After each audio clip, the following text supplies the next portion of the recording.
I had this like truly gruesome deja vu experience.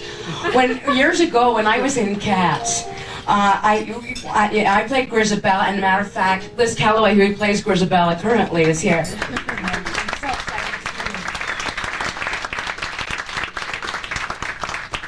She's a big star, you know. Anyway, did they tell you were on the runway to play Norma Desmond? Liz, you're on the runway to play Norma Desmond. But baby, the planes are backed up.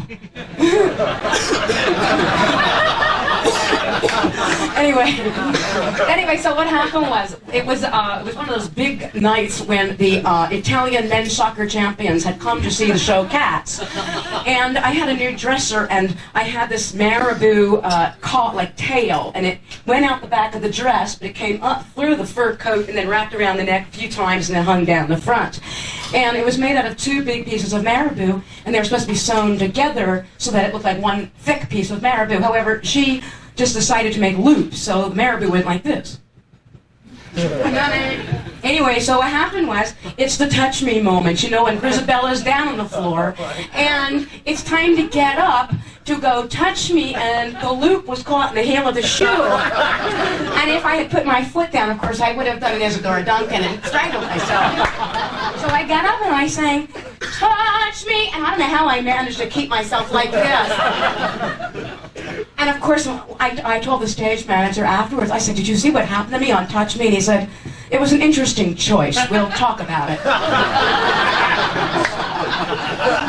Well, what brought this back to mind was while I was singing that lovely song, arranged by the brilliant Larry Beechman. Oh, I told you plus, because I'm going to give him a whole big, standing ovation in a minute. I got my heel caught on my dress. Of course, you didn't know that this happened to me, but I want you to know that Cats is more than just a Broadway show to me. It taught me how to handle clothes. Dignity. I live to talk about it. Oh, you people are so wonderful. I'm so excited, you know. It's like my birthday's Thursday. I don't know how old I'm going to be, but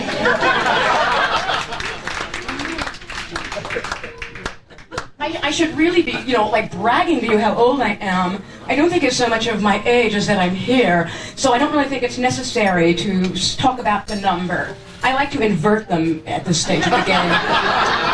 I'm still at that point where inverting them has meaning, you know? Yeah. Oh, well, anyway, here we go. Oh, I'm so excited. You just have to forgive me. Anybody have a Valium? What I want to tell you is... What I wanted to tell you was, so anyway, of course, you know, having been in a couple of Lloyd Webber shows and such, people ask me, one of the most favorite questions I've been asked over the years is, what do you really think of Andrew Lloyd Webber? I mean, nobody thinks that, nobody likes him. I'm saying, who's this nobody that doesn't like him? But, you know, I mean, this is so successful and such wonderful stuff. Well, anyway, so I say, well, I really adore him, and he's always been so wonderful and loyal to me. So when people ask me, what do I think of Andrew Lloyd Webber, I always tell them the stories. Because when I was getting married, I was doing the Radio City Music Hall, the music of Andrew Lloyd Webber, starring The Man Who Shall Remain Nameless in Las Vegas. He doesn't mention my name, so I refuse to mention his. I mean, I thought he was going to talk about me and the EFX thing. Never mind. But anyway, I get a call from the really useful company, from Andrew's company, and they said, you must register. And I said, I'm not going to register. I mean, I'm, you know, X number of years old, I think. And my husband has a complete house, and we don't know, you must register, because Andrew wants to buy you a wedding present. Anything you want. A car. No, Laurie, don't be too selfish. I said, okay. So I said, oh, go down and register for some dishes. Now, it was actually Betty Jacobs who told me, you must register for dishes. So my husband had no interest in doing this at all. And I went down with my agent, Flo Rothacker, and I said, well, that's a nice pattern. Okay, I like that pattern, and I'll take 8, you know, register me for 8 of those plates and 8 of this and 8. For anybody who's ever been registered, you know what I'm talking about. While my back was turned, Flo's saying, register her for the soup bowls, that covered vegetable dish, the 17-inch platter, the 14-inch platter, the salt and pepper shaker, the creamer, the sugar. And lo and behold, one day, Neil and I came back up to Westchester to our home, and there were these 2 enormous boxes as big as refrigerators from Tiffany. And Andrew and his wife, Madeline, bought us the entire China service for our wedding present, including the 17-inch plate, the 14-inch plate, the vegetable dish, and everything. So if you're going to ask me, what do I think of him? And I don't ever have to even talk about music. He's a wonderful guy. And he's been very wonderful to me.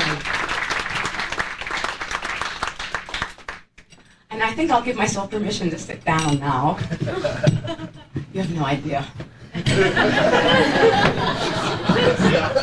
It's like letting loose, like a maniac. I feel like I'm swiftly going, like blissfully insane. I feel. For the sake of Manhattan, you can't keep me off the stage for too long. The town won't be safe.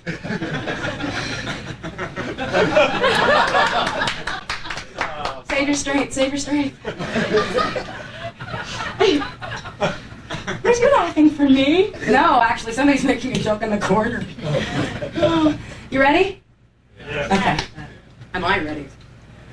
I'm forming my magic circle right now, okay.